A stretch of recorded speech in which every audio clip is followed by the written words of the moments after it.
Okay, so period three. Period three obviously is going to exhibit periodicity, so that's the regular repeating trend of physical and chemical properties as you go along that period. We're going to look at quite a few reactions, and I hope you agree that they're pretty much split into metals, which is this bit here. Hang on a second, I'll get there. Metals, and on the other side we're looking at the non-metals. Okay, so just to start off with, we're going to look at the reactions of the metals with water, and it's the same as it was at GCSE, that the sodium with water is going to make the sodium hydroxide, which is very soluble, which is why it gives you a strong alkali. Magnesium with water, that's going to give you magnesium hydroxide as well, but remember this is sparingly soluble, which means it's going to give you a weaker alkali. If you remember, the difference between magnesium reacting with water as a liquid and water as steam means that you're going to get magnesium oxide with the steam instead of the magnesium hydroxide. Okay.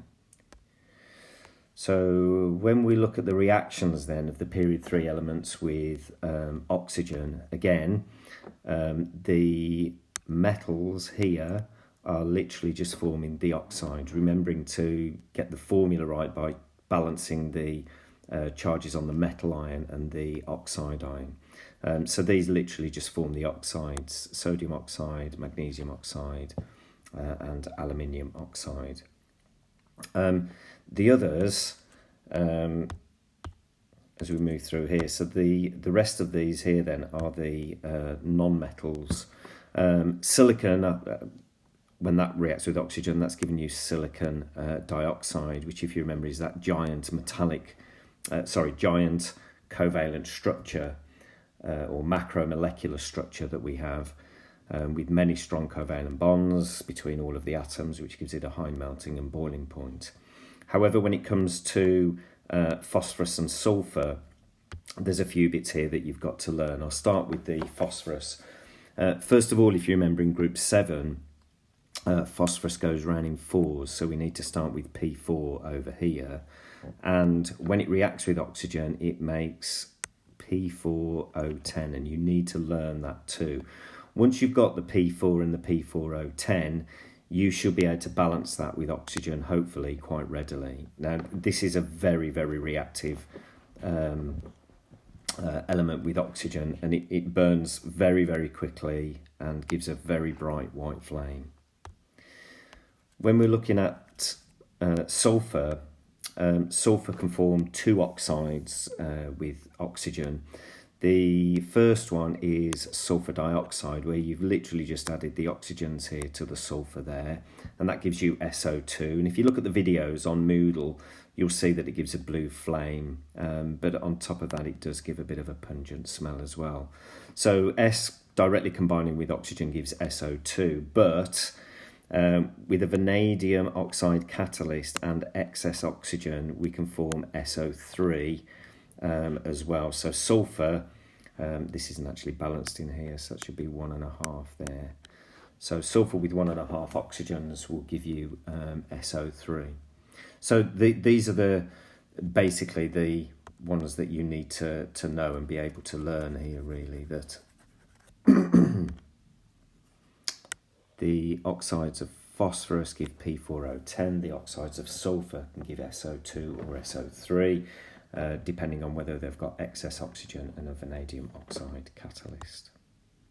Okay, so the next part then is the reactions of these oxides with water, and it comes down to ultimately whether we're talking about them being ionic, and hopefully you agree that the metal oxides are going to be ionic, or if we've got the non-metal oxides, which are going to give you covalent compounds here. And basically when these react, they give you one of two things. So the ionic, that's the metal oxides, when they react with water, they tend to give you a metal hydroxide, which is obviously going to be alkaline.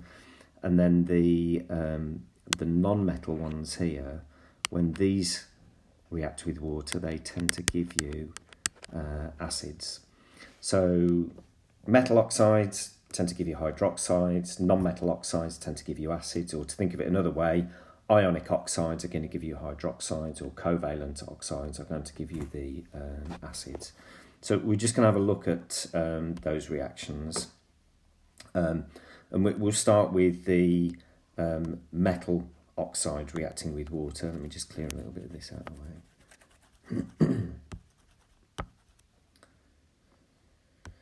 So the metal oxides then with water, so as I've just said before, these then are going to form the hydroxides here and here. And again, just remember from earlier what we did right at the beginning, that the hydroxides that form, sodium hydroxide is very soluble, which is going to give you a high pH.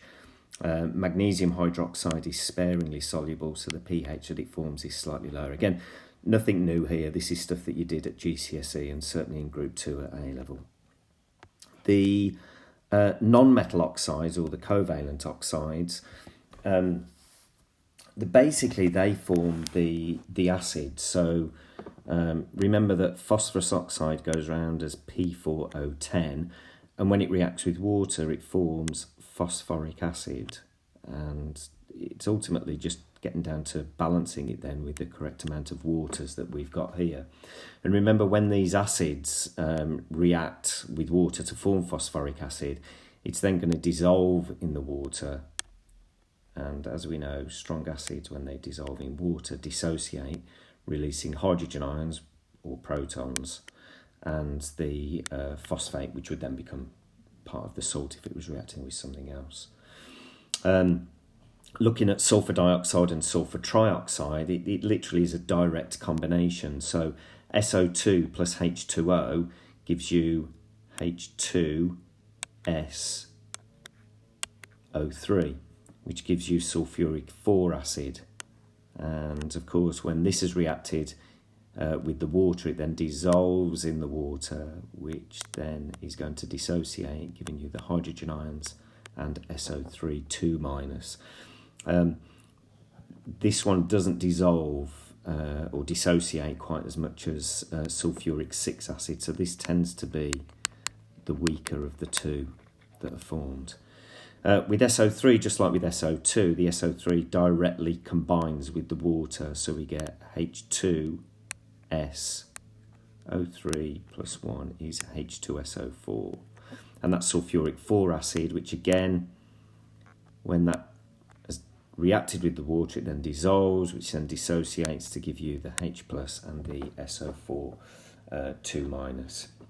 The reason we haven't got the other ones in here, the aluminium oxide or the silicon dioxide, is because aluminium oxide is insoluble, and silicon dioxide, being a macromolecular structure, is also insoluble as well. Okay, so ultimately we've got a summary of those reactions, which are the metal oxides, which tend to be ionic, will be alkaline in nature, that bit there, and the non-metal oxides, so these are the covalent oxides that we've got here, tend to be acidic, which, if you think about it, because the metal oxides form alkali solutions, they're going to react with acids, and because the covalent or the non-metal oxides form acidic compounds, they're going to have a tendency to react with bases, and that's what we're going to look at in the next one.